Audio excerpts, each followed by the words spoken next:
할렐루야. 말씀을 봅니다. 출애굽기 2장 7절 한 절만 우리 함께 봉독을 하겠습니다. 출애굽기 2장 7절 시작. 그의 누이가 바로의 딸에게 이르되 내가 가서 당신을 위하여 히브리 여인 중에서 유모를 불러다가 이 아이에게 젖을 먹이게 하리이까? 아멘. Are you ready? 준비되셨습니까? 네, Are you ready? 두 번째 시간. 오늘은 제목이 내가 가서 당신을 위하여 젖을 먹으리이까?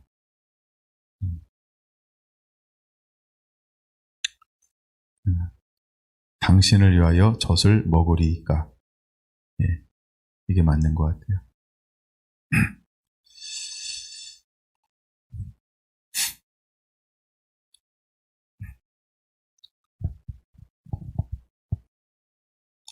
아이올레디는 출애굽기만 나누는 것이 아니고 이제 전체적으로 나누는 건데, 먼저는 출애굽기 2장, 3장, 4장 앞부분을 좀 더 심도 있게 다루게 될 겁니다.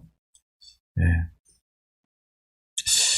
이 시대를 살아가는 한 분 한 분들에게 하나님이 무엇을 요구할까라고 할 때 우리가 준비된 사람들이 되기를 원한다는 거죠.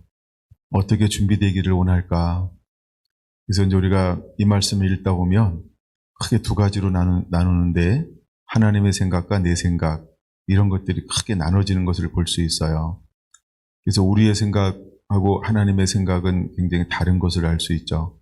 예를 들어서 1장에 보면 십보라라고 하고 부하라고 하는 이 3파들이 소개가 되어지고 있습니다. 근데 그 당시 이 애굽의 왕이었던 그 바로 왕이 3파들에게 남자아이거든 죽이라, 이런 명령을 내리죠. 근데 3파들은 어떻게 하냐 하면 죽이는 것이 아니고 살립니다. 그래서 왕이 사람을 보내서 묻는 거예요. 아니 너희가 어찌하여 남자가 낳았는데 안 죽이냐라고 했더니 뭐라고 말하고 있냐면, 히브리 여인은 애굽 여인과 달라서 우리가 애기 낳습니다. 와서 애기 좀 받아주세요. 그리고 가는 도중에 낳아버린대요. 그만큼 힘이 좋다 이 말이에요. 왜 힘이 좋을까요? 고된 노동을 시켜서라는 거죠. 고된 노동을 시켜서. 그러니까 힘이 좋다 이 말이에요. 예. 여러분, 운동하면 근육이 좋아지죠? 운동하면 건강해지죠? 이런 것처럼 이 시대에는 남자만 고된 노역을 하는 게 아니고 여자들도 함께 고된 노역에 동원되었다, 이런 것을 엿볼 수가 있습니다.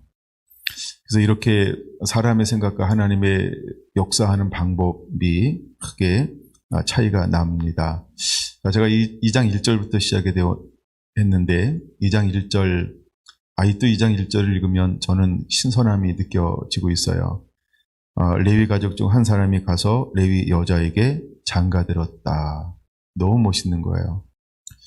집에서 사랑하는 아내와 교제하는데 사모님이 그렇게 묻더라고요. 왜 하나님이 모세를 안 쓰고 아론을 썼어요? 라고 말입니다. 왜 하나님께서 모세를 안 쓰고 아론을 썼을까요? 제사장 가문으로. 모세는 결혼을 할 때 누구랑 해요? 미디안의 여인과 결혼을 해요. 그 이름이 누구죠? 십보라. 신보라가 아니고 십보라 하고 결혼합니다. 근데 그들은 이드로라고도 이름을 부르기도 하고, 그두엘이라고 루우엘이라고 부르기도 하죠.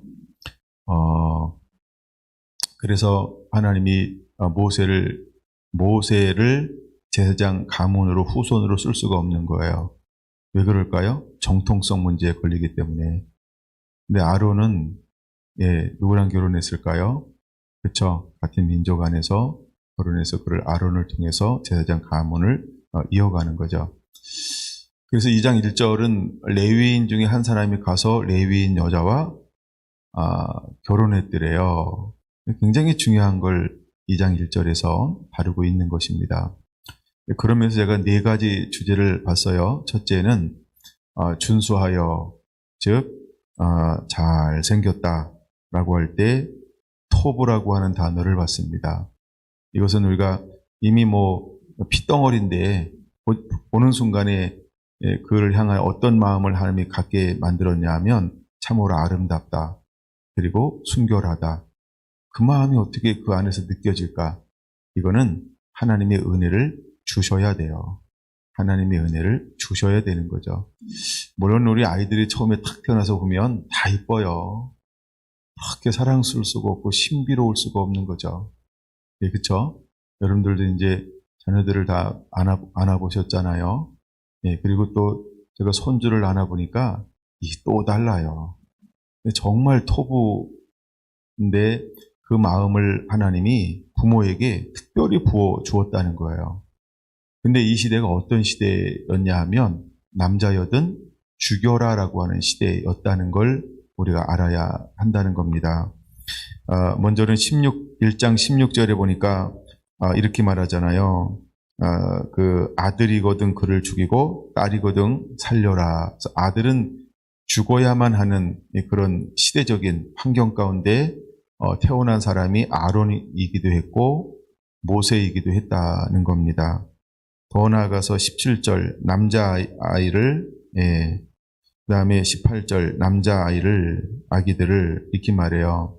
그래서 산파들이 하나님을 경외함을 통해서 우리가 가기 전에 다 순풍순풍 낳는다라고 이야기하니까 22절에 어떤 명령이 떨어졌나요? 22절 볼까요? 그러므로 바로가 그의 모든 백성에게 명령하여 행정명령을 내렸어요. 이르되 아들이 태어나거든 너희는 그를 나일강에 던지고 딸이거든 살려두라 행정명령이 내린 거예요. 이제는 산파가 가서 가기 전에 낳든 안 낳든 그게 안 통하는 거예요, 이제. 그쵸? 그냥 남자면 무조건 갖다 버려야 되는 거예요. 이거 죽이라 이렇게 말하지 않고 나일강에 갖다 버려라? 이거 뭐 하라는 얘기예요? 그쵸? 내다 버리라 이 말이에요. 그래서 죽게 하라는 거죠. 죽게 하라는 거죠. 그럼 제가 이 말씀을 묵상하면서 이런 생각을 한번 해봤어요. 애굽에는 불임 가정이 없었을까? 애굽에 불임 가정이 있었을까요? 없었을까요? 제가 볼 때는 많은 가정들이 아마 그 시대에 불임이었을 확률이 있어요. 이게 제 생각이에요. 이해하고 들으세요. 이거 성경하고 진리하고는 그렇게 중요하지는 않아요. 근데 그 시대에 하나님께서 왜냐하면 이렇게 말하는 거예요. 애굽 여인과 히브리 여인이 다릅니다. 그러면 히브리 여인들은 건강해가지고 아이를 낳는데 쑥쑥 잘 낳아. 애굽 여인은 아이를 낳는데 어떻게 낳는 거예요? 쑥쑥 못 낳아.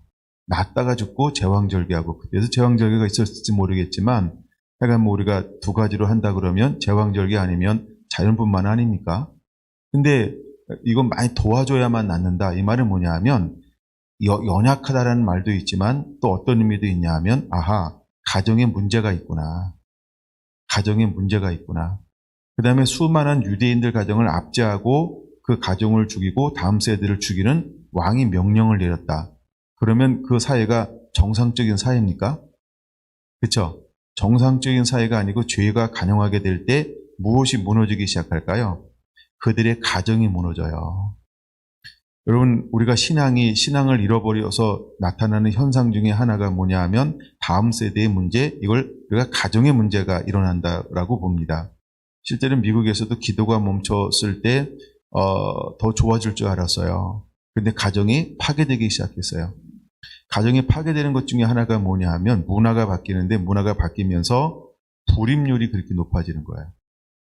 그 다음에 또 불임률이 높아지고 출산하는데 정상 아이를 출산하는 게 아니고 잘못된 아이들, 이걸 뭐라고 표현해줘? 요즘에는 용어가 요즘 하도 자꾸 바뀌어서 제가 뭐라고 표현해야 될지 이 표준어를 제가 가끔 헷갈려요. 표준어를. 또 잘못 얘기하면 또 뭐라고 막 이렇게 하는 분들도 많아가지고. 근데 하여간 그런, 제가 아는 용어는 기형아라는 단어가 있는데, 이 기형아들이 많이 태어나기 시작하는 거예요. 예. 그래서 실제 경주도 이 장애로 태어나는 아이들이 상당히 많이 있는 걸로 알고 있어요. 예. 그게 무엇과 관계가 있을까라고 하는 거 한번 생각해 본다고 한다면, 그러면 오늘 이 시대만 그럴까요? 문화가 발달돼도 사람이 먹고 사는 거는 비슷해요. 비슷해요. 그러면 그 시대에 이런 명령을 내려서 어떤 특정층의 특정 민족의 수많은 사람들의 죄 없는 피를 죽였다. 그럼 그 민족 앞에 뭐가 흐를까요? 저주가 흐르겠죠. 그럼 저주가 흐르면 그냥 고스란히 흘러서 다음 세대 지금 있는 사람하고 상관이 없을까요? 그렇지 않죠. 우리가 성경을 일반적으로 보다 보면 저주를 받으면 그 시대에 받는데 가정들이 무너져요. 가정들이 파괴가 되어져요. 삶이 파괴가 되어지는 거예요. 예, 그런 일들이 일어나는 거죠. 그러면은 그 시대에 애굽의 수많은 가정들 중에 어떤 문제가 생기기 시작하냐 하면 불임이 생기는 거예요. 불임이 뭔지 아시죠? 예, 그래서 아이를 못 낳는 거예요. 근데 바로가 남자거든 죽이라고 했더니 다 그냥 이 핑계 저 핑계 해가지고 어쨌든 막 이게 뱀 같은 지혜예요. 뱀 같은 지혜라는 거예요. 그래서 뱀 같은 지혜로 막 다 살려내니까 그 다음에 이거 안 되겠다. 그들도 또 뱀 같은 지혜를 써가지고 뭘 명령을 내려요? 예, 그래서 앞으로는 어떤 행정명령의 통치 시대가 실제로 오는데 어떤 명령의 통치가 와도 그렇죠. 하나님의 은혜는 유구히 흐른다. 할렐루야. 여러분 그런 믿음을 가지시기 바랍니다. 자꾸 우리한테 뉴스만 보다 보면 두려움이 앞장설 수 있어요. 그리고 어떤 목사님들의 설교는 계속 미래를 내다보고 앞을 내다본다고 하면서 두려움을 가져다 주는 설교만 해요. 예, 계속 두려움을 갖다 줍니다. 물론 정확한 팩트인 그걸 얘기하지 말라는 게 아니고 그것이 올 때 하나님은 우리가 어떻게 할 것인가라고 하는. 그래서 우리가 여러분 순교라고 하는 건 어떤 측면에서 두려움이지만 순교는 최고의 영광이죠. 우리가 초점을 어디다 맞춰야 될까요? 그렇죠?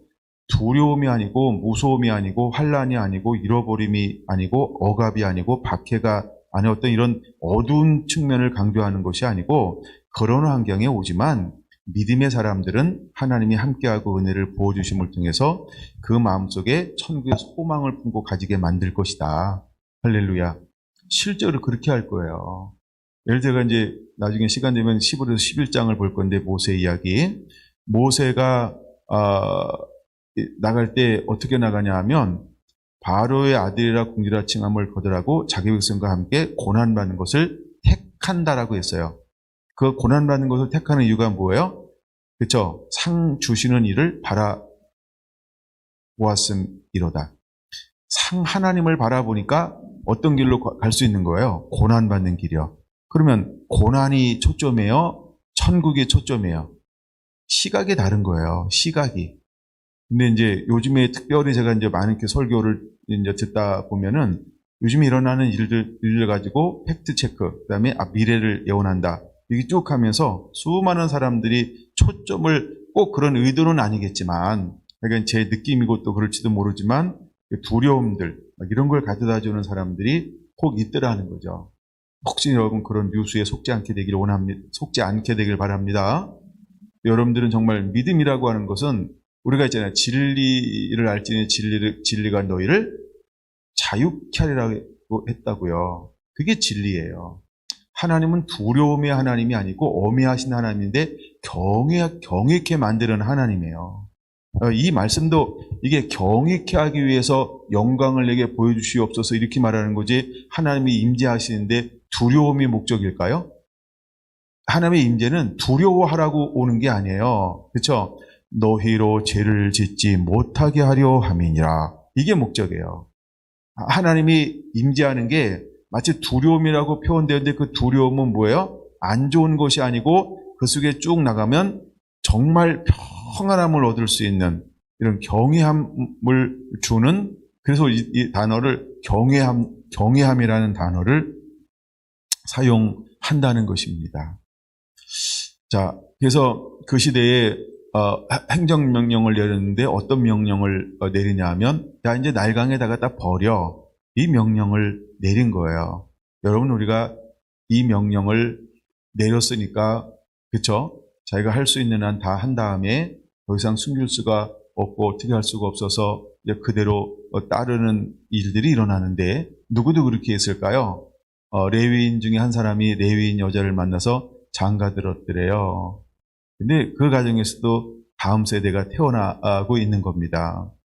근데 이제 먼저 미리암이 태어났고 그 다음에 아론이 태어났어요. 근데 모세가 딱 태어났을 때에는 얘는 버려야만 되는 거예요. 아론은 산파가 오기 전에 쑥 났어요. 이럴 수 있어요. 그렇죠? 근데 모세는요, 그 명령이 내렸을 때 태어나니까 얘는 호적이 없어. 민증이 없는 거야. 그러니까 얘는 버려야만 되는 거야. 예. 근데 하여간 이때 태어난 아이가 모세라고 하는 겁니다. 근데 이 아이를 딱 볼 때 그 부모가 어떻게 하나님의 어떤 마음이 들게 만들었어요? 토부하게 만든 거예요. 준수하게 만든 거예요. 그 마음이 뭔가 다른 걸 느끼는 거예요. 다른 거를. 부모 마음은 사실 다 토부지. 그쵸? 예. 하여간 막 고슴도치처럼 생겨도 토부고요. 돼지처럼 생겨도 토부고요. 예, 뭐가 또 예쁘게 잘 빠졌을까? 고양이처럼 생겨도 토부고요. 그냥 다 준수한 거야. 그렇게 이쁠 수가 없어요. 근데 하여간 하나님이 이 아이가 태어날 때 이렇게 준수하게, 이렇게 잘 생기게, 이렇게 사랑스럽게, 하여간 이렇게, 하여간 그 마음을 충분히 느끼도록, 하여간 그렇게 이 아이를 태어나게 하셨고, 부모의 마음을 하나님이 간섭하기 시작했습니다. 그리고 그런 은혜를 부어주었죠.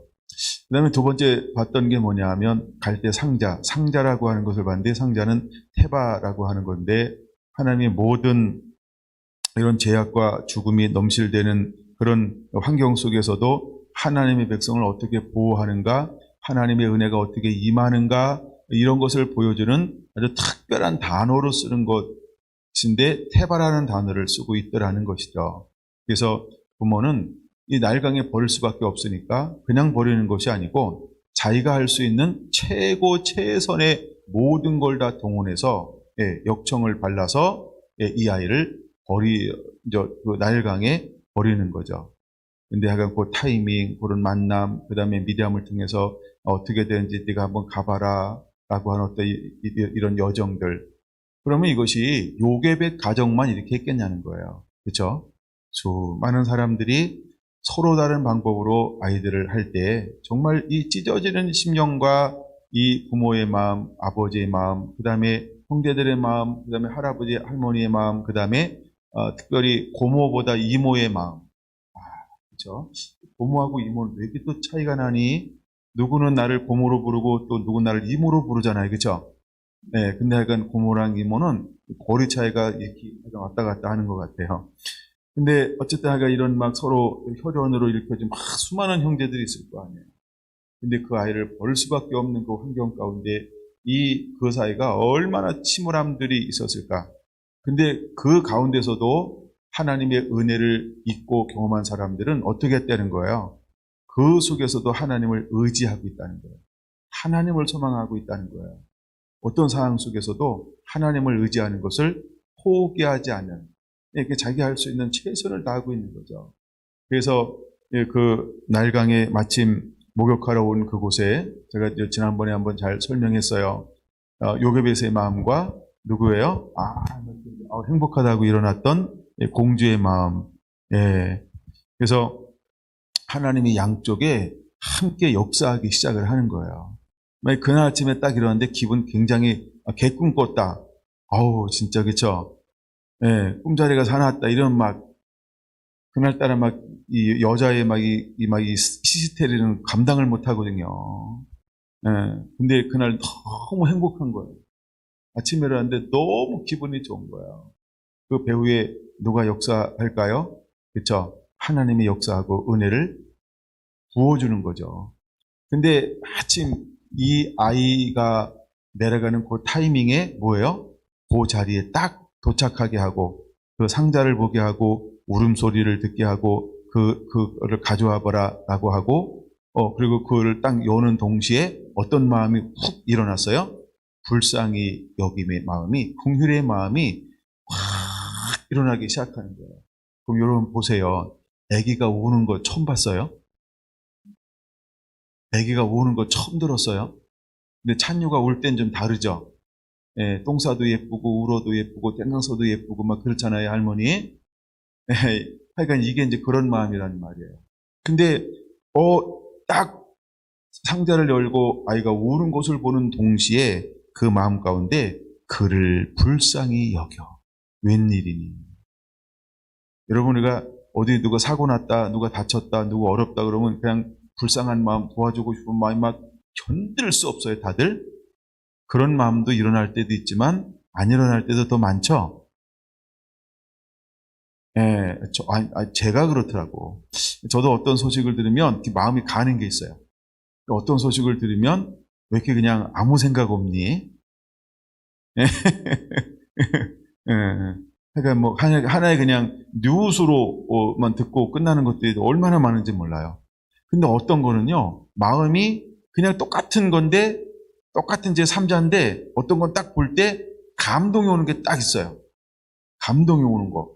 예, 그때는 약간 이렇게 계좌번호가 있다든가 뭐 있다 그러면, 뭐라도 이렇게 한 만 원이고, 2만 원이고, 하여간 뭐라도 이렇게 보내주고 싶은 막 이런 거 있잖아요.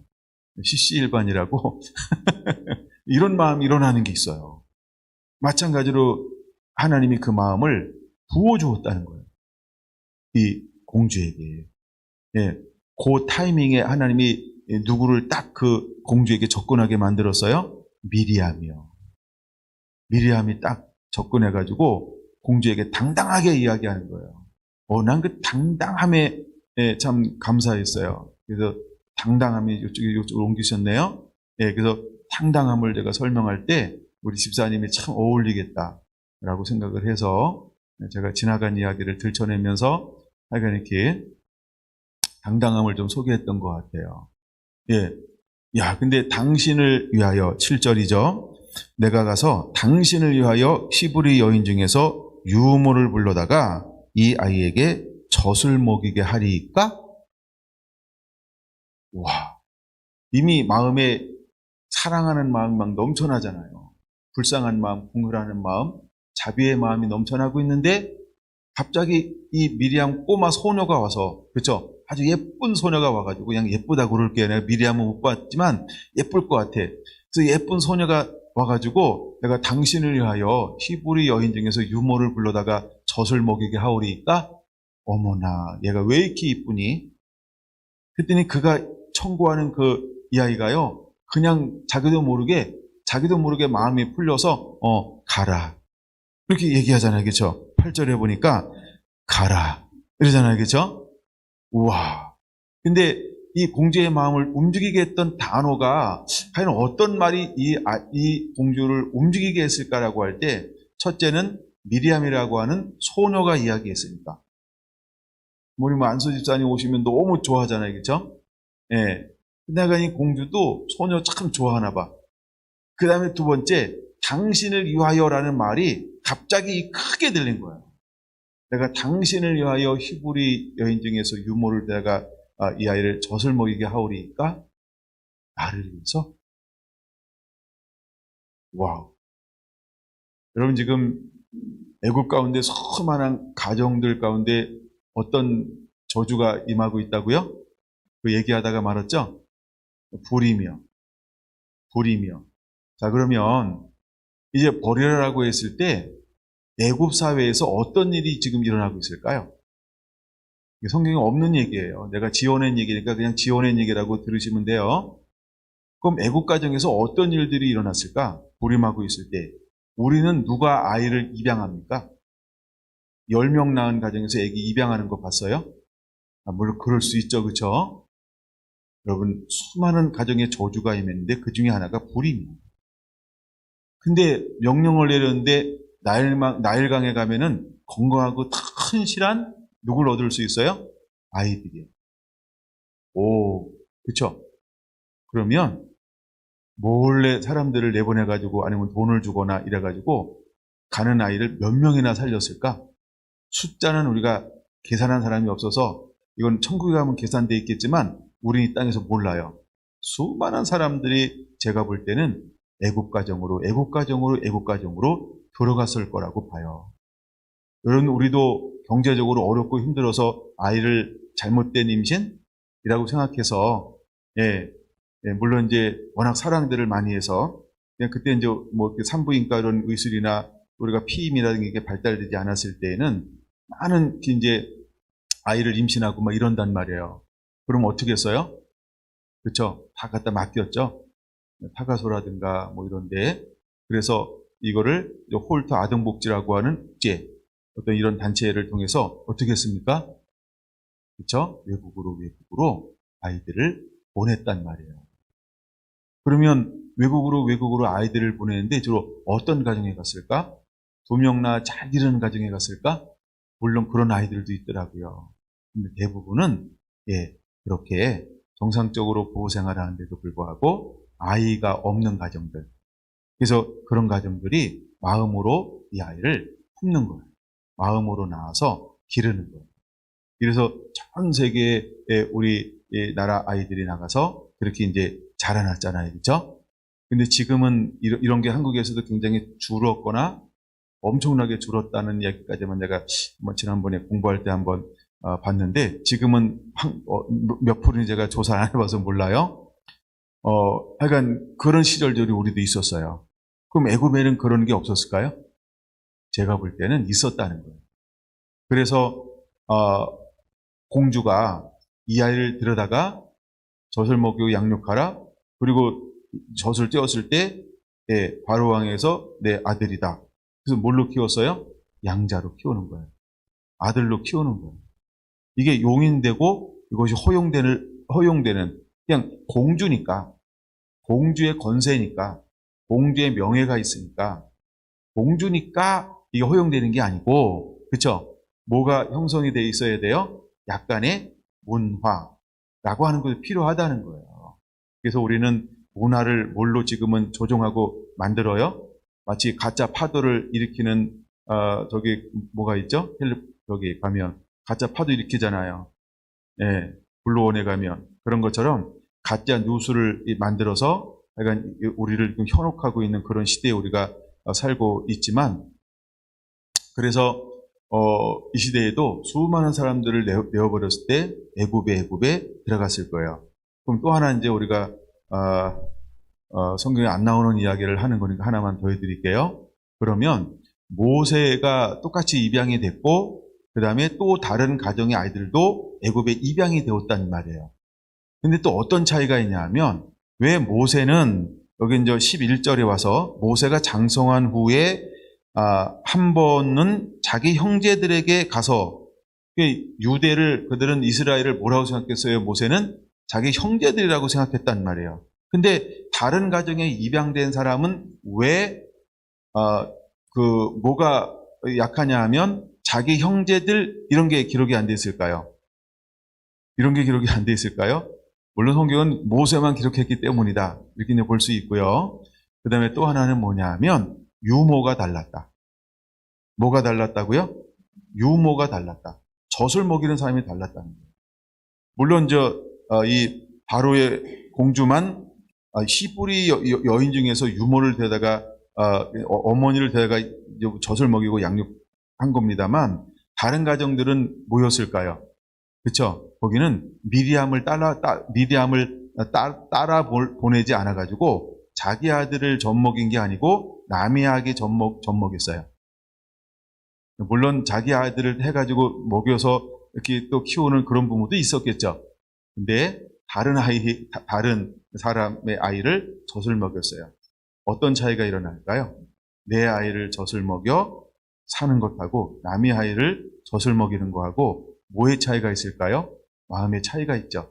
양육의 차이가 일어날 수 있다는 거예요. 양육의 차이가. 하여간 제가 볼 때는 많은 애국 가운데 이렇게 입양되어서 키워지는 아이들이 많이 있었을 것이다. 근데 키워지는 아이보다 어떤 아이가 더 많았을까요? 실제로 죽어가는 아이, 버려짐을 받는 아이가 더 많았을 것입니다. 네, 더 많았을 거라는 거죠. 이러한 일들이 이제 또 언제 한 번 더 일어나냐 하면 예수님이 태어날 때죠.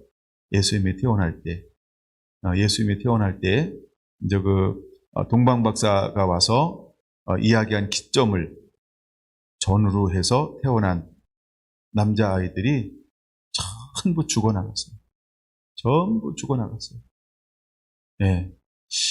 아주 이거 옛날에 한번 읽었던 건데, 이건 주석에서 본 건데, 30만인가. 그러니까 그 시대 어마어마한 2살 밑인가 이렇게 다 죽었기 때문에, 그러니까 어마어마하게 이렇게 그 아이들이 죽어나갔다라고 하는 글을 제가 한번 읽어본 것 같아요. 그런 거, 지금도 우리가 친구 그러면, 예를 들어 2000년생이 몇 명 태어날까요? 2000년생. 그렇죠. 한국도 수십만 명이죠. 예, 우리도 5천만에서 수십만 명이에요. 친구들이. 예, 그러니까 그 시대에도, 예, 그것도 이제 2살 밑에라고 이야기하니까, 하여간 수많은 사람들이 그렇게 죽어나가는 거죠. 근데 예수님이 죽지 않고 살게 되는 이유가 방법이 뭘까요? 하나님이 꿈에 천사가 사자가 현몽하여 널 죽이려고 하니까 어디로 가라 그랬어요? 애굽으로 피하라. 그래서 애굽으로 피한 거예요. 그래서 살아남는 거예요. 그래서 살아남는 거죠. 하나님의 섭리, 하나님의 은혜가 거기에 이렇게 관여하고 계시다라고 하는 거죠. 그래서 우리가 이 테바라고 하는 특별한 단어를 하나님께서 사용하고 있다라고 하는 것입니다. 그 다음에 하나님 공주의 마음에 어떤 마음을 부었다? 궁율의 마음을 부었다는 거예요. 그 다음에 이제 네 번째 제가 사용했던 게 뭐냐 하면 모세라는 거예요. 모는 물이라는 뜻이고요. 우세스, 건져내는 자,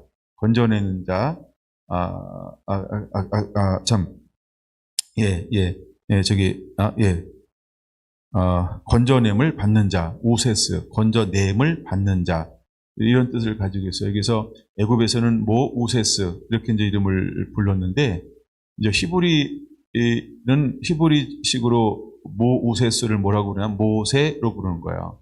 근데 모세는 어떤 뜻을 가지고 있다고요? 건져내는 자라는 거예요.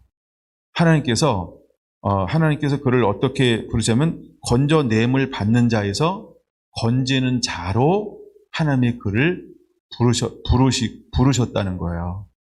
예, 건져냄을 받은 자에서 건져내는 자로, 예, 하나님이 모세를 향해서 이런 놀라운 뜻과 섭리를 가지고 있었다라고 하는 것입니다. 그러니까 오늘은 어떤 걸 좀 더 볼 것인가 하냐면 7절을 좀 더 보려고 해요. 7절에 보면 그의 누이가 바로의 아들에게 이르되 내가 가서 당신을 위하여 히브리 여인 중에서 유모를 불러다가 이 아이에게 젖을 먹이게 하리까? 라고 말합니다. 이 젖을 먹인다라고 하는 이것은 뭐냐면 양육하는 거죠. 양육. 예. 우리가 이제 하나님은 우리가 어떻게 양육해서 자라나게 되기를 원할까? 한번 신명기 11장으로 한번 보려고 합니다. 신명기 11장 18절 보겠습니다. 신명기 11장 18절 또 볼까요? 특별히 이제 우리가 5월달은 가정의 달이기도 하고, 또 이제 어린이날, 또 부모님 날이 지나가고 있습니다. 이때 우리가, 신앙교육을 어떻게 양육을 해야 될까? 그런 부분들을 더불어서 한번 살펴보겠습니다. 25절까지. 먼저 18절. 이러므로 너희는 나의 이 말을 너희의 마음과 뜻에 두고 또 그것을 너희의 손목에 메어 기호를 삼고 너희 미간에 붙여 표를 삼으며 또 그것을 너희 자녀들에게 가르치며 집에 앉아 있을 때에든지 길을 갈 때에든지 누워 있을 때에든지 일어날 때에든지 이 말씀을 강론하고 또 내 집 문설주와 바깥문에 기록하라. 그리하면 여호와께서 너희 조상들에게 주리라고 맹세하신 땅에서 너희의 날과 너희 자녀의 날이 많아서 하늘이 땅을 덮는 날과 같으리라.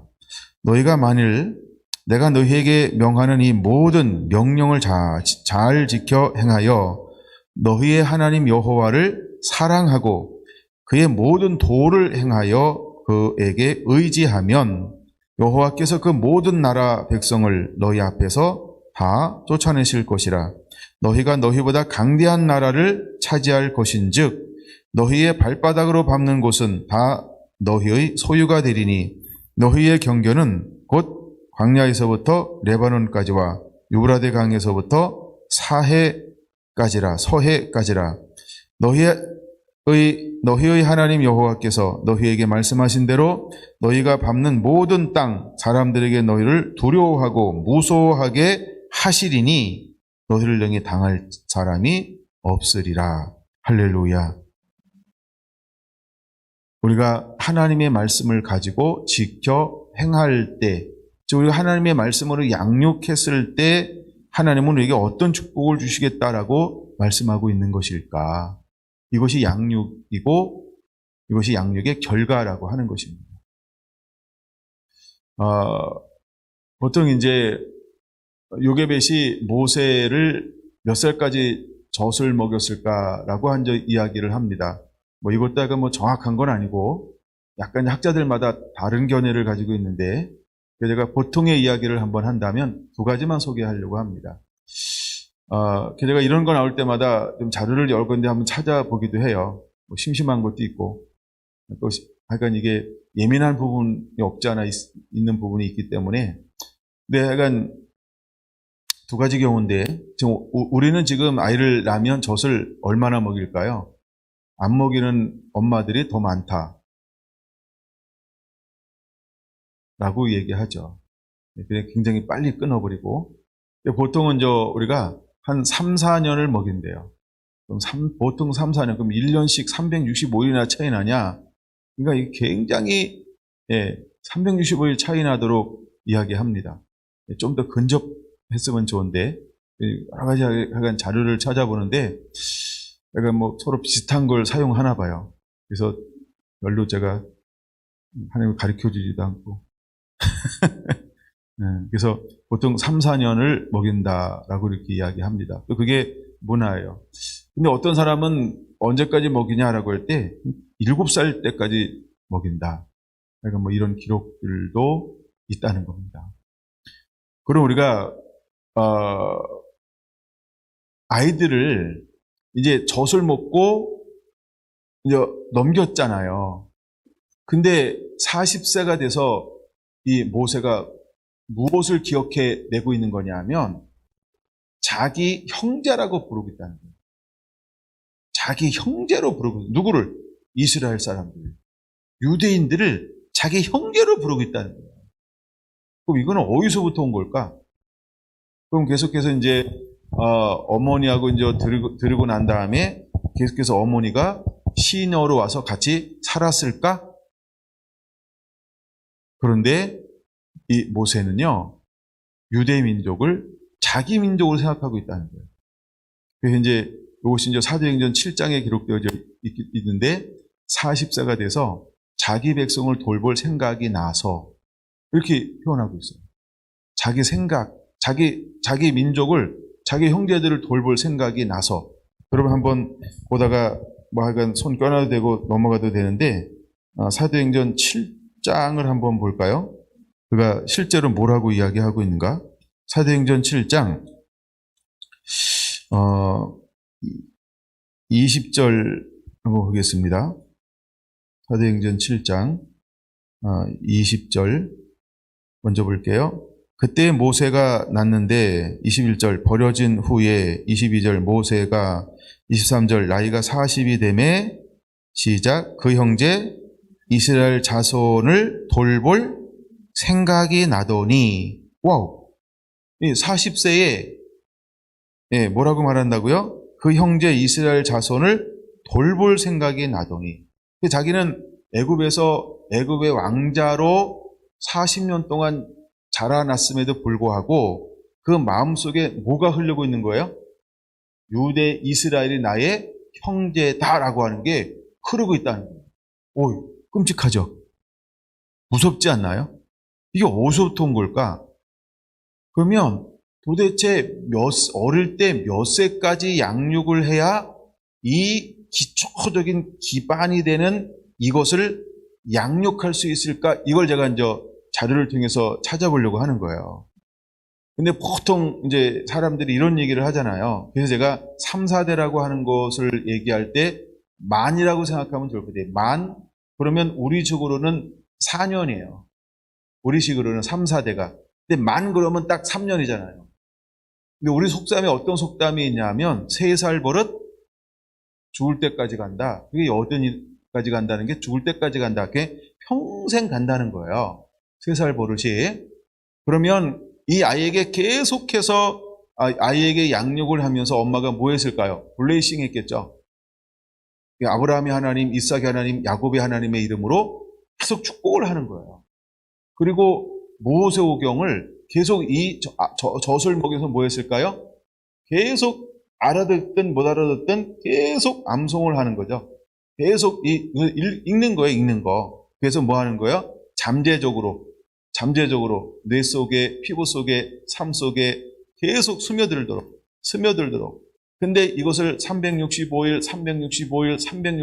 해서 1000일 동안 이 일을 했다. 놀라운 일이 벌어지는 거예요. 이 아이 속에 뭐가 심겨진 거예요? 이스라엘은 나의 형제다. 나는 이스라엘 사람이다. 이 말이 뭐냐면 나는 아브라함의 하나님, 이삭의 하나님, 야곱의 하나님의 사람이다. 그래서 그는 비록 애굽에서 애굽의 문화와 문물과 학식과 여러 가지를 겸비하고 있지만 그 속에는 그 무엇도 흔들 수 없는 뭐가 갖춰져 있어요? 반석과 같은 기초가 다져져 있었다라고 하는 거예요. 근데 이거를 그렇게 수많이 최고의 학문을 배우고 더 많은 시간들을 보내는데 이걸 바꿀 수가 없었다는 거죠. 그럼 여러분 우리가 어떻게 교육하고 어떻게 신앙을 겸비해야 할까요? 참 이단들이 잘하는 것 중에 하나가 뭐냐면 세뇌시킨다는 거예요. 공산주의가 잘하는 것 중에 하나가 아니면 집체교육을 세뇌시켜버린 거예요. 세뇌. 여러분 우리 교회도 뭘 해야 될까요? 세뇌. 비싼 세는 내고 있습니다. 월세라고. 뭐 이자 내면 월세죠. 내가 월세가 자꾸 줄어들고 있다는 거예요. 근데 하여간 이 세뇌 교육을 시키듯 그래서 주님이 신명기 11장에도 뭐라고 말하는 거예요? 그냥 앉을 때나 서 있을 때나 누웠을 때나 길을 하는 거예요. 계속 내가 깨달은 걸 듣게 하는 거예요. 깨달은 거를 계속 강론할 것이며. 근데 이 엄마가 강론할 것이며. 강론이 뭐예요? 계속 내가 깨달은 거를 계속 깨달은 걸 말하는 거예요. 단순히 젖만 먹인 것이 아니고 무엇을 먹였을까요? 그렇죠? 이 품고 있으면서 쉼없는 예배의 삶, 말씀의 삶, 하나님을 예비하는 삶. 이게 양육이라고 하는 거예요. 이것이 양육이라고 하는 거예요. 여러분 우리가 신앙생활을 처음 하는데 한 번에 바뀌지 않아요. 우리가 3년을 그렇게 양육을 받아도 안 바뀔 수 있어요. 하나님의 은혜 주시지 않으면. 그리고 내 마음에 깨달아짐의 은혜가 있지 않으면 그것 또한 지식이 된다는 거죠. 그래서 그것 위에 하나님이 무엇을 조명해 줘야 돼요? 성령의 빛. 그래서 빛이 임해야 돼요. 하나님의 은혜 주셔야 그게 깨달아지는 거예요. 깨달아지면 내가 지금까지 배웠던 것이 꿰듯, 이게 막 한 번에 이게 막 꿰뚫어지고 보이고 새로운 변화들이 막 일어나기 시작을 하는 거예요. 그래서 처음에는 알든 모르든 막 내 안에 채우는 거예요. 채우는 거예요. 그런데 하나님의 거기에 조명, 성령의 빛을 비춰주기 시작할 때 이 말씀이 하면서 막 깨달아지면서 그때 말씀이 살아나기 시작을 하는 거죠. 여러분 우리 안에 이런 은혜들이 임하게 되기를 원합니다. 근데 이 말씀 가지고 계속 씨름을 해야 돼요. 근데 그런 시절들을 보낸 거죠. 그런 의미에서 제가 실제로 젖을 몇 년 먹이는가. 거기 계속 관심이 있는 거예요. 단순히 뭐 제가 젖 먹는 데 관심이 있는 게 아니고 과연 어느 정도 엄마 품에서 이 교육을 해야 모세처럼 흔들리지 않을까? 반석이 닦아지게 되는가? 그리고 어떤 것을 그 위에 세운다 할지라도 기초가 흔들리지 않는 이 모세와 같은 신앙과 믿음을 유지할 수 있을까? 즉 그거를 알고 싶어서 할 수만 있으면 그 자료를 자꾸 찾으려고 노력하는 거예요. 예. 근데 관심이 저랑 다른 데 있나 봐요. 약간 볼 때마다 제가 그런 걸 찾아보긴 하는데 한계가 뻔해요. 제가 다른 데 이제 일반적인 것에서 그런 거 나오면 아, 이렇구나. 또 이제 의학적인 것도 있어요. 의학적인 거. 그래서 실제로 모유를 먹었을 때 얼마나 도움이 되는가, 몇 년까지 모유가 가능한가. 거기서 이제 제가 젖을 오래 먹이라 그러는데 잘 순종해줘서 얼마나 감사한지 몰라요. 근데 얼마 전에 젖을 뗐다고 그래서 이건 뭐 엄마가 선택하는 거니까. 네. 예. 요즘에 우리가 젖을 안 먹이는 이유는 아이의 건강이 아니고 자기잖아요. 그렇죠? 뭐 자기의 몸매라든가 뭐 여러 가지 활동하기 여러 가지 이유가 다른 데 있기도 하잖아요. 그러니까 뭐 그런 데 관심이 있는 게 아니고 정말 어느 정도 기초를 엄마 품에서 이렇게 했을 때 이것이 반석 같은 그 신앙의 토대가 되어지는가. 예. 그러면 우리가 예수님 만나고 나서 이제 신앙생활 접하고 나서 도대체 몇 년을 그렇게 세뇌를 시키면 흔들리지 않는 사람이 되어질 수 있을까? 그렇죠? 그러니까 뭐 신천지도 6개월인가요? 모르게 한다면서요. 4개월인가? 그러면서 그 다음에 또 이렇게 또 하나씩 올라가서 됐다 싶으면 그때 이제 이렇게 막 공개한다면서요. 예. 그런 것처럼 하여간 막 이렇게 모세가 그 어머니의 양육을 통해서 이것이 일어났다는 거죠. 근데 이제 25절 사도행전 7장 온 김에 하나 더 보고 나중에 또 볼 겁니다만 25절 하나 볼게요. 그는 그의 형제들이 하나님께서 자기의 손을 통하여 구원해 주시는 것을 깨달으라고 생각하였으나 그들이 깨닫지 못하였더라. 제가 이 부분을 딱 보면서 무슨 생각했냐 하면 모세의 생각과 하나님의 생각의 차이 이런 걸 느낀 거예요. 그럼 모세가 생각이 잘못된 걸까요? 잘못되고 안 잘못되고 초점을 그렇게 두면 이거 답이 안 나와요. 잘못된 게 아니에요. 이건 옳고 그름의 문제가 아니라는 거예요. 예. 근데 가끔 우리가 확신을 가지고 행동하는 거 그게 뭐 우리가 꼭 그러다고만 볼 수는 없어요. 그 모세가 내 판단이 잘못됐다고 생각해가지고 사입세 자기 백성들을 보려고 나갔을까요? 그렇지 않겠죠? 다시 출애굽기로 한번 넘어와 볼게요. 출애굽기는 이 부분을 뭐라고 이야기하는가? 이제 신명기는 그 정도 하고 넘어갈게요. 예. 출애굽기 2장 11절 보세요.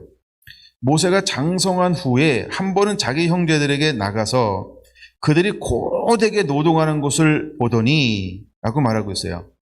그러니까 자기 형제들이 고되게 노동한다라고 할 때 이 고되게라고 하는 단어가 어떤 의미가 있을까요? 고되게 노동을 하는 거예요. 그러니까 마음이 얼마나 아프겠어요. 고되게 노동을 하니까. 예? 고된 노동이요. 완전 사람 취급도 못 받는 비인격적인 대우를 받으면서 그냥 일을 하는데도 그렇게 지금 그런 환경과 그렇게 대우를 받고 있는 거예요. 그러니까 그들을 바라볼 때 마음속에 지금 뭐가 막 발동이 됐어요? 형제애, 민족애, 그렇죠? 형제애가 발동이 됐는데 저렇게 막 비인격적으로 대우를 받고 있는 그 자기 형제들을 바라볼 때 가슴이 찢어지는 거예요. 이걸 우리가 이렇게 좀 절규한다. 뭐 이런 표현을 좀 한번 써도 돼요. 모세가 그냥 그들을 압제하는 애굽의 관리를 쳐 죽인 게 아니에요.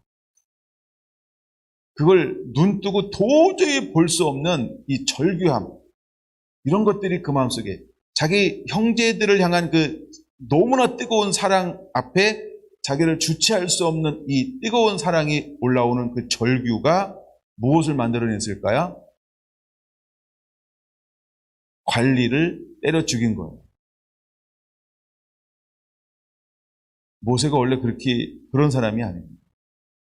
모세가 뭐 아무나 보면 기분 나쁘면 죽이고 뭐 이런 성격을 가졌나요? 그런 게 아니에요. 그러니까 자기 민족을 보는데 민족을 막 처절하게 학대하는데 도저히 이것은 자기가 생각할 때 용납할 수 없을 정도로 자기 민족을 압제하는 모습을 보고 견딜 수 없는 이 민족애가 일어나 버립니다. 그러니까 우리가 볼 땐 모세 입장에서는 거룩한 분노죠. 거룩한 분노. 그리고 자기가 볼 때 이건 옳은 거다 생각했어요. 내 민족을 이렇게 라고 말입니다. 그래서 그를 때려 죽이게 되어지는 거죠. 그러고 나서 아까 이거는 출애굽기는 그 단어가 없어요. 그 단어는 사도행전 7장 25절에만 나와서 그걸 보는 거예요. 하나님이 내 손을 통해서 이스라엘을 구원할 거라고 생각했다는 거예요. 자기 생각이에요. 왜? 자기는 지금 어떤 위치에 있으니까요. 왕자라고 하는 위치. 어쩌면 최고의 위치 아닌가요? 그 넓은 지역을 막 다스리는데, 그러니까 뭐 그런 위치에 있으니까 그걸 생각할 때 이제 나를 통해서 이스라엘이 구원할 거다라고 생각을 한다라고 생각하는 거죠. 그럼 여러분 잘 보세요. 만약에 이때 나가서 모세가 애굽의 왕자로서 자기 백성들을 이런 압제에서 끝났다 그러면 뭐만 할 수 있을까요? 뭐만 할 수 있을까요? 왕으로서 대통령으로서 이스라엘 향해서 어떤 것만 할 수 있을까요? 뭐만 가능할까요? 그냥 고된 노역 중지. 그거 위에 더 이상 할 게 없어요. 근데 하나님의 목적은 뭐예요? 고된 노동의 중지가 아니잖아요. 하나님의 목적은 뭐예요? 출애굽이야. 여길 떠나는 거야. 여길 박차고 나가는 거야. 그리고 어디로 가야 돼요? 모든 걸 버려두고 남는 사람 한 명도 없이 여기에 정례미가 떨어져서 여기에 도저히 있을 수 없어서 200만 명이 몽땅 나가야 돼. 우리가 아무리 선하고 좋은 뜻이 있어도 꼭 이유와 핑계를 대가지고 빠지는 사람 있죠. 연합하자 그러면 네 80%. 내는 100% 했는데 딱 현장에 가니까 몇 명 나와요? 네, 70%. 꼭 남는 사람이 있더라는 게 남는 사람. 모세가 하면 이게 엄청난 문제가 생겨버려요. 모세가 생각하는 것으로 이게 지금 해결되어지면 이게 해결이 안 돼버려요. 자, 보세요. 바벨론으로 끌려갔어. 자, 고레스가 칙령을 내렸어요. 마음껏 니들이 하고 싶은 데 돌아가. 자유롭게 명령을 내렸잖아요. 몇 명 돌아가던가요? 5만 명. 수많은 사람들이요. 여전히 거기에 터전이 잡혔잖아. 안 가. 내가 왜 거기 가서 고생니? 왜? 이미 여기 70년 살았거든. 70년이 뭔지 아세요? 나 여기서 태어났어. 나 여기서 잔뼈가 굵었어. 내 친구들 다 여기 있어. 나 이미 직업 있어. 먹고 살만해. 나 살만한데 이제 나 어떻게 쟤랑 결혼해야 되는데 꼭 가야 돼. 나 쟤는 버리면 못 살아 뭐 이런 사람도 있을 거고. 야, 나 이제 취직했는데 나 이제 어떤 뭐랄까 나 이제 승진했는데 이유와 핑계가 얼마나 많았을까. 여러분 그걸 생각해 보세요. 맨정신해요? 압제 안 받잖아요? 환경이 좋잖아요? 수많은 사람들이 우리 소원은 통일 그러고도요. 통일 진짜 원하지 않을 수 있어요. 왜 목사님 그렇게 합시다 라고 해놓고요. 속으로는요. 난 안 할 건데. 그래서 안 할겠지. 속으로는 자꾸 안 될 이유와 핑계를 찾고 있을지 몰라요. 겉으로는 뭐예요?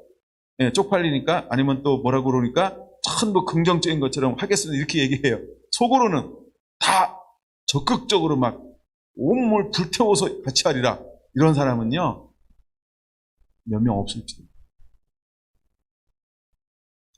모세의 방법대로 하면 안 되는 거예요. 제가 2장, 3장을 굉장히 많이 읽었어요. 그래서 계속 묵상을 하는 거예요. 그래서 1장, 2장, 3장, 4장, 5장, 6장 다시 이제 출애굽기를 계속 읽어요. 계속 읽으면서 근데 왜 모세가 하겠다고 얘기했지? 11절에 와가지고 왜 모세가 장성한 다음에 갑자기 자기 백성을 돌볼 생각이 났지? 그것 가지고 안 되는데 이게 사람의 생각입니다. 근데 모세가 그 생각했을까요? 두 번째 질문하겠습니다. 그럼 모세가 그 생각을 한 게 옳은 건가요? 안 하는 게 옳은 건가요? 그냥 순리대로 맡겨. 어떤 때는 그냥 냅둬야 돼요. 누구도 하나님도 냅둬야 모세를 어디로 보낼 수 있어요? 미디안. 우리가 다 막는다고 응답이 아니라는 거예요. 아멘.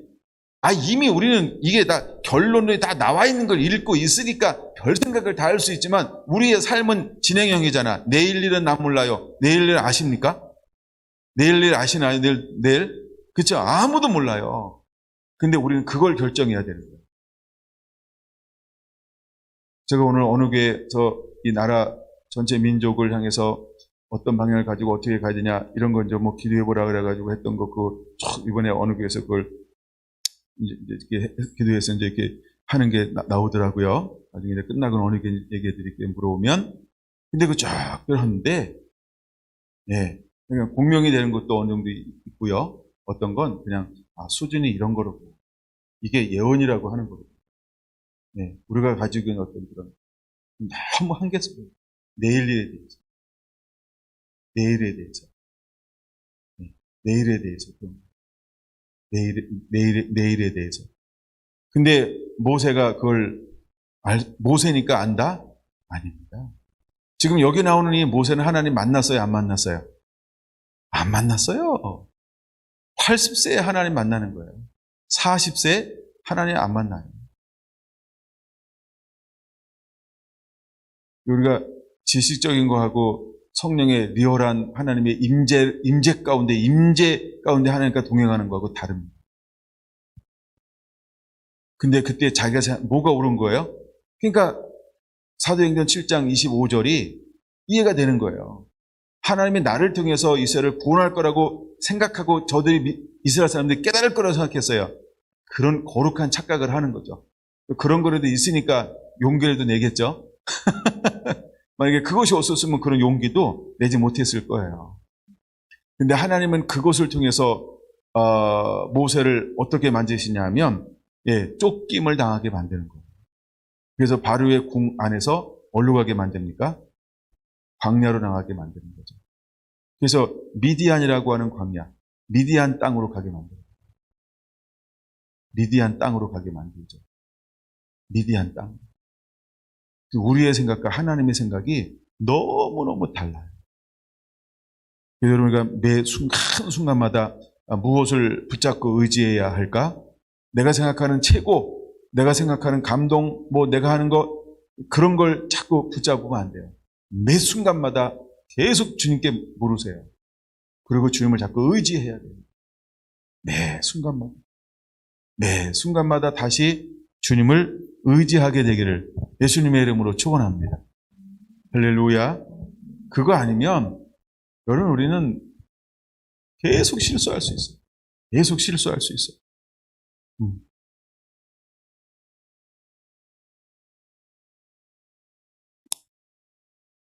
내가 11절을 읽다가 약간 11절 가운데서 그런 걸 보게 되었어요. 11절 좀만 더 보고 말씀 마칠게요. 여기 모세가 장성한 후에라고 그러잖아요. 이 장성했다라고 하는 이 히브리어로는 가달이라고 말해요. 가달. 이제 제가 조코를 하면 가당차는 사람 이렇게 표현하고 싶은 단어가 가달 이런 뜻이에요. 가달. 근데 실제로 가달이라고 하는 말이 어떤 의미가 있냐면 위대해지다, 높이 평가되다. 실제로 그런 뜻이에요. 그래서 이때는 사도행전 7장 25절을 이때 봐야 되는 거예요. 이스라엘 백성들이 나의 손을 통해서 구원할 것을 깨달으리라. 왜? 자기는 겸비했다고 생각한 거예요. 스스로 겸비됨. 왕자로서. 그리고 왕의 계승에 우리가 이제 영화 이런 거 보면 이게 영화가 그냥 만들어진 게 아니고 전부 고증을 해서 만드는 거거든요. 모세라는 그 영화가, 출애굽기라고 하는 영화가 그건 거기 보면 그게 뭐예요? 그렇죠? 가장 유력한 왕의 후계 중에 한 사람이었죠. 그리고 오히려 더 뛰어났죠. 예, 더 뛰어났죠. 실제로 그런 걸 그렇게 겸비된 사람이 모세예요. 그러니까 가달, 높아지다, 예? 높이 평가되다, 위대해지다. 실제로 그런 존재였어요. 그리고 모든 학문에 익숙한 사람이었고 뛰어난 사람이었다는 거예요. 그거는 사도행전 7장에 기록되어져 있습니다.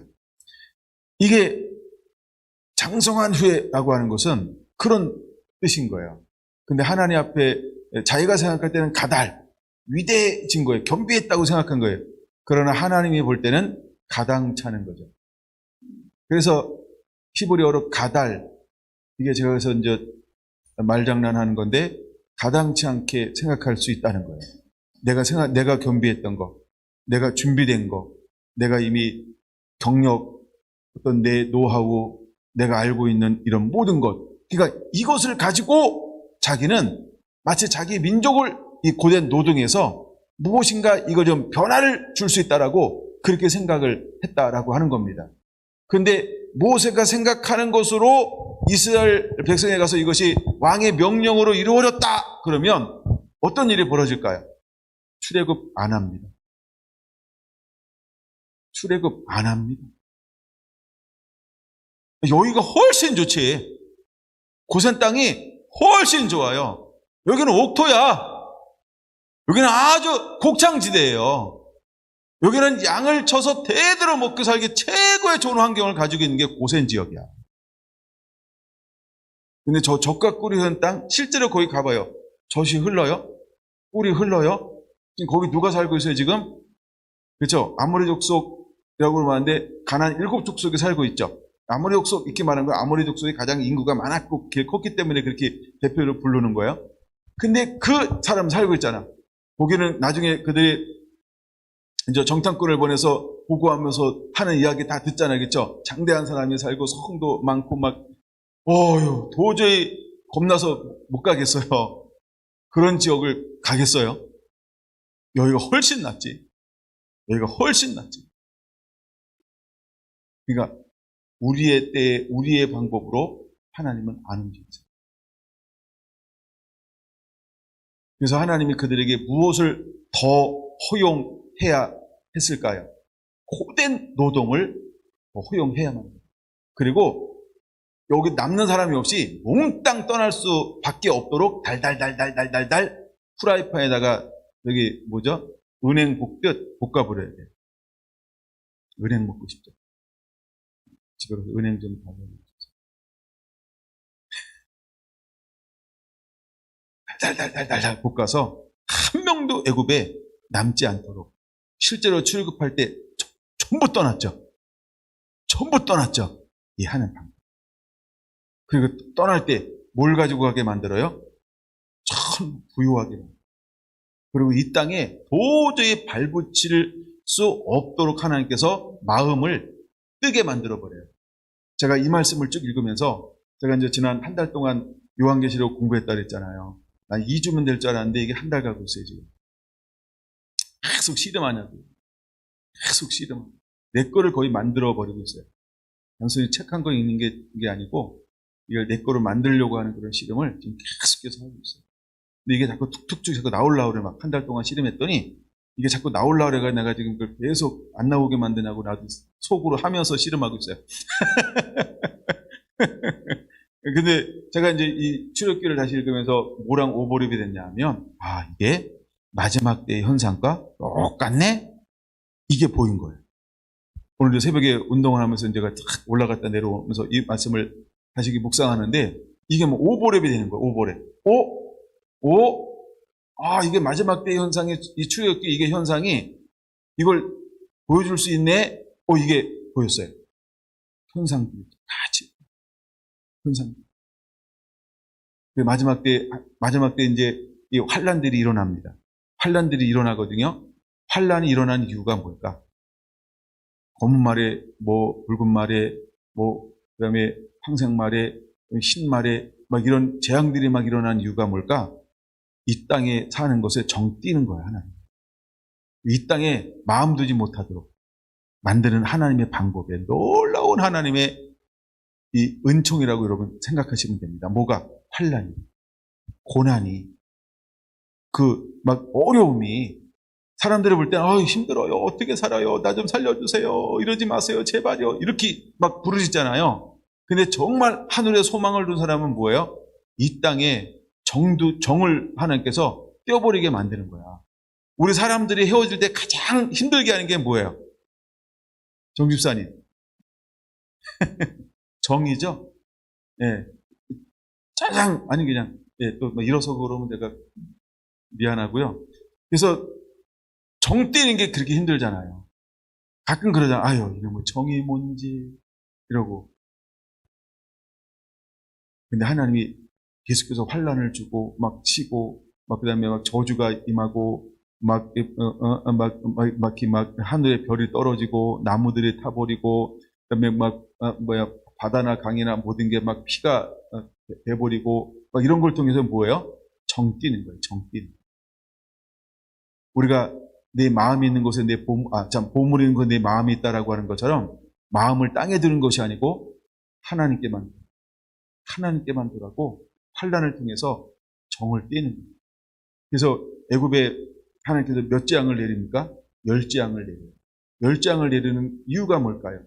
정 떼는 거예요. 정 떼는 거. 정을 떼는 겁니다. 그리고 여기서 스스로 생각하는 거예요. 여기서 몰면 다 죽겠구나. 그 죽겠다라는 건 두려움을 일부러 갖다 주는 거예요. 왜? 그래야 사람들은 움직이게 돼 있어요. 우리가 가만히 편안하잖아요. 어떻게 해서든지 편안한 자리를 또 찾아. 그럼 편안한 환경을 완전히 없애버리잖아요. 그 가운데 무너진 틈에 또 편안한 걸 또 찾아. 그쵸? 사람이 심리가 그런 거죠. 그걸 또 없애면 그 중에서 또 적응하는 인간이 또 나와.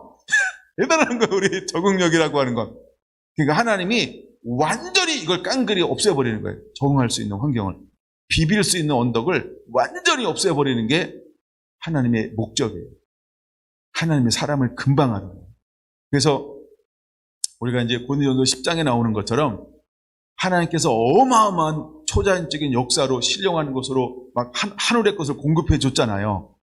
그럼에도 불구하고 이스라엘 민족들은 감사했을까요? 만족했을까요? 안주했을까요? 행복했을까요? 아니죠.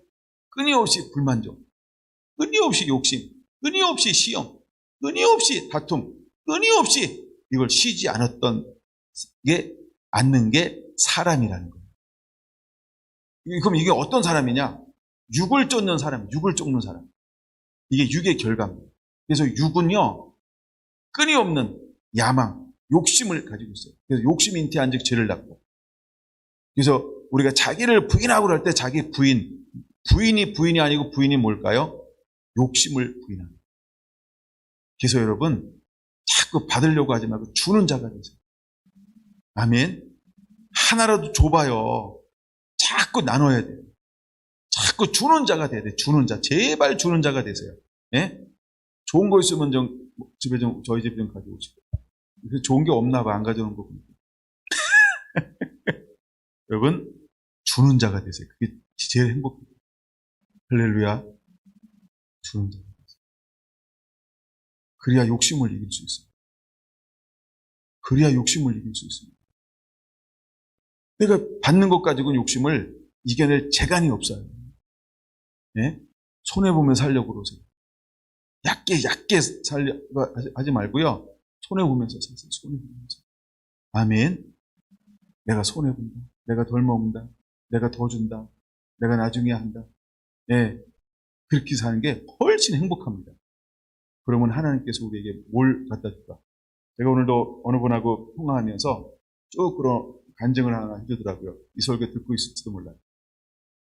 근데 하여간 자기가 이제 주는 삶을 간증을 했더니, 그래서 간증을 듣고 나서 그 친구도 그냥 갑자기 자기 환경 속에서 주는 걸 한번 했대요. 그때부터 삶에 변화들이 일어나기 시작을 합니다. 뭘 했더니 섬기는 삶, 주는 삶을 했대요. 그래서 주는 게 정말 행복해요. 우리가 줄 때 아니, 꼭 뭐 많은 걸 주라 이런 게 아니잖아요. 뭘 주는 거예요? 네, 그 컵이라도 하나씩, 감자라도 하나씩 주는. 난 우리 사모님 보면 기가 막혀요. 이게 뭐만 오면 예배 시간만 되면 하나씩 봉대 담고 있어. 뭐만 들어오잖아요. 참 오늘 수요 예배 나올 사람 거 하나씩 담고 있어 막. 야, 그 마음이 그건 성품이에요. 그걸 계속해서 하는 건 나중에 성품이 돼요. 그게 성품이에요. 여러분들이 안 채워주잖아요. 그럼 딴 데서 채워줘. 놀라운. 그럼 딴 데서 안 채우잖아요. 하나님은 잊어버리잖아요. 필요가 채워줘. 믿습니까? 믿습니까? 믿으세요. 하여간 하나님은 그렇게 일하시더라고요. 제가 오늘 7절만 하려고 그랬었는데 가슴은 뜨겁고 그래서 말이 안 되는 얘기인데 막 왔다 갔다 했어요 지금.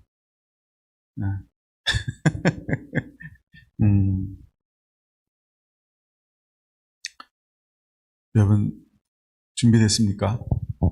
Are you ready? 네. 준비된 그릇이 돼야 됩니다. 우리가 준비가 되어줘야 합니다. 하나님은 그냥 하나님의 때가 되니까 아닙니다. 우리가 준비가 되지 않잖아요. 아무도 없어요. 그래서 하나님은 여기 이제 출애굽기를 보면 모세라고 하는 한 사람이 준비가 되기까지 기다리는 거예요. 또 하나 하나님이 이스라엘 백성들에게 뭘 기다릴까 하면 이건 2장에 나오는 건데요. 이거 뚝뚝 지나서 2장 23절부터 26절 이게 준비예요. 한번 보세요. 여러 해 후에 여기는 굉장히 짧게 지났지만요. 수십 년이 지난 거예요. 수십 년이 지난 거예요. 그 다음에 애굽왕은 죽었다. 그 다음에 이스라엘 자손은 고된 노동을 한번 체크해놔야 돼요. 고된 노동이 또 나오죠. 고된 노동으로 말미암아 탄식하며 부르짖으니 그 고된 노동으로 말미암아 부르짖는 소리가 하나님께 상달된지라. 하나님이 그들의 고통 소리를 들으시고. 그러면 우리가 고된 노동이 없었다고 한다면 뭘 하지 않을까요? 탄식하며 부르짖지 않습니다. 그 하나님이 우리에게 지금 원하는 기도가 어떤 기도를 원하는 거예요? 탄식하는 기도. 절규하며 하는 거예요. 필사적으로 기도하는 거예요. 근데 맨정신 가지고는 탄식하며 기도하지 않습니다. 지금 하나님께서 원하시는 것 중에 하나가 뭐냐 하면 하나님의 이스라엘 백성들이 이제 아브라함의 이삭의 야곱의 예언했던 것을 성취하기 위해서 이스라엘 사람들이 최소 해야 될 일이 뭔지 아세요? 탄식하며 부르짖는 거예요. 그냥 일반적 기도로는 움직일 수가 없어요. 깨질 수가 없어요. 탄식하는 기도가 올라가야 하나님이 일하실 수 있어요. 탄식하는 기도가 올라가야 애굽이라고 하는 거대한 나라를 하나님께서 박살을 낼 수 있어요. 탄식하는 기도가 올라가야 아모리 족속을 7 족속을 하나님께서 초토화시킬 수 있는 거예요. 합법적으로. 근데 이스라엘 백성들이 뭘 하지 않아요? 탄식하며 절규하지 않아요. 여러분 이 나라 이민족에 소망이 없다, 희망이 없다, 좌파가 된다, 뭐 여러 이제 이런 것들이 있습니다. 그럼 이때 하나님께서 정말 뭘 원할까요? 하나님께서 탄식하며 부르짖는 기도, 절규하며 부르짖는 기도. 안전하다, 평화로다 할 때 주님 오신다 그랬죠? 평화라고 생각하는데, 안전하다고 생각하는데 절규하며 기도할 수 있을까요? 못합니다. 왜 해? 평화로운. 제가 이걸 읽으면서 굉장히 사실 저는 이 부분만 해도 굉장히 은혜가 됐거든요. 왜 하나님이 고된 노동을 허용했을까? 왜 고된 노동을 허용을 시켰을까? 왜 고된 노동을 허용시켰을까? 고되게 다루지 않으면 뭐 하지 않을까? 절규하지 않을까? 고되게 다루지 않으면 탄식하며 부르짖지 않을 겁니다. 고됨을 허용하지 않으면 그들이 고통 가운데 절규하듯 필사적으로 하나님 앞에 살려달라고 의지하거나 매달리지 않을 겁니다. 이게 사람이에요. 사람은요, 물에 빠진 사람 건져줬잖아요. 뭐 달란다고요? 바로 나는 사기꾼 되는 거예요. 경찰서 가야 돼. 수고는 수고대로 다 했는데 내가 누명 쓴다? 우리 실제 그런 거 아니에요? 누가 사고를 하면 잘 신고 안 하려고 그래. 왜? 너무 귀찮게. 어떨 땐 막 덤탱이 쓰잖아. 실제잖아, 이게. 우리 사회가 그러잖아요. 그렇죠? 그래서 우리가 남이 무슨 일 있으면 방관하잖아. 방관. 왜? 잘못 껴들다가 막 오히려 막 이렇게 더 크게, 그다음에 위협당하고. 실제 이게 한국 사회잖아요. 뭐 한국만 그러겠어요? 사람이 그런 거예요. 사람이. 근데 마지막에 하나님께서 우리에게 이제 이거는 이제 출애굽이고 마지막 때에는 뭐가 일어날 거냐 하면 하나님이 우리를요 못 살게 만들 거예요. 못 살게. 우리를 귀찮게 만들 거예요. 귀찮게. 그렇죠? 귀찮게 만들 거예요. 왜 귀찮게 만들까요? 절규하라고. 그래서 환란이 오는 거예요. 인재앙이 그런 재앙이에요. 나팔재앙이 그런 재앙이에요. 귀찮게 만드는 거예요. 그래서 절규하게 만드는 거예요. 귀찮아서 절규하면서 뭐 할까요? 거기서 의로운 사람은 더 의롭게 되고 악한 사람은 악하게 되고 하나님이 완전히 들으시고 뭘 통해서? 고난을 통해서 환란을 통해서 그러니까 여러분 그때 우리에게 어떤 환란이 와도 우리가 어떻게 받아들여야 될까요? 정말 우리 안에 인침을 받았다? 우리 안에 말씀의 영이 있다? 네, 정말 우리가 믿음이 있다? 그러면 반응하는 게 다릅니다. 대하는 게 다릅니다. 대하는 게 달라요. 그게 열매입니다. 그게 드러나게 될 겁니다. 이런 환경에 왔을 때 그걸 어떻게 보느냐. 그런 차이들이 드러납니다. 여러분들 가운데서도 이런 준비가 되어지기를 원합니다. 그래서 Are you ready? 준비되셨습니까? 이것보다는 Are you ready? 이게 훨씬 나은 거예요. Ready, action. 이거 생각도 나고요. 그 다음에 또 하나, ready, go. 이제 우리가 준비가 되어져 있어요. 우리가 준비가 되어져 있어야 됩니다. 그러니까 제가 이 설교 한 2달 이상 하려고 지금 머릿속으로 생각하고 있어요. 2달도 갈 수 있고, 3달도 갈 수 있고, 약간 뭐, 그럴 것 같아요. 제가 중간에, 이쯤 하고, 딴 거 하자, 이렇게만 안 하면, 충분히 갈 수 있어요. 준비됐나요? Are you ready? 약간 충분히 갈 수 있어요. 여러분들이 말씀을 통해서 준비되어지는 그런 시즌이 일어나게 되기를 원합니다. 기도하겠습니다.